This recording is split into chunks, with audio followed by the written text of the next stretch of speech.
ருத்திராட்சம் ஆண் பெண் பாகுபாடு இல்லாமல் யார் வேண்டுமானாலும் அணியலாம். பெண்கள் அணிவதற்கு சில வரையறைகள் உள்ளன.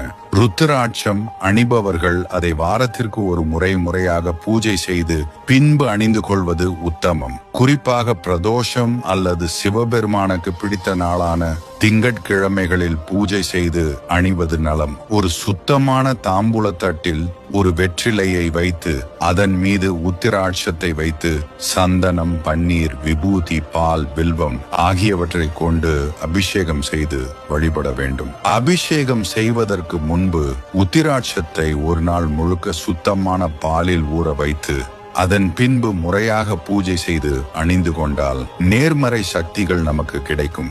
ருத்திராட்சத்தை அதிக பிரயாணம் மேற்கொள்பவர்கள், பல்வேறு இடங்களில் சாப்பிட்டு தூங்குபவர்களுக்கு அவர்களின் சக்தியின் பாதுகாப்பு கூடாக இருந்து ஒரு நல்ல உறுதுணையாக இருக்கும். இது துஷ்ட சக்திகளுக்கு எதிராக செயல்படும் தன்மையுடையது. சிலர் தங்களுக்கு வேண்டாதவர்களை பழிவாங்க தீய சக்திகளை பயன்படுத்துவதுண்டு. அந்த சமயத்தில் ருத்திராட்சம் பாதுகாப்பு கவசமாக மாறி காப்பாற்றும்.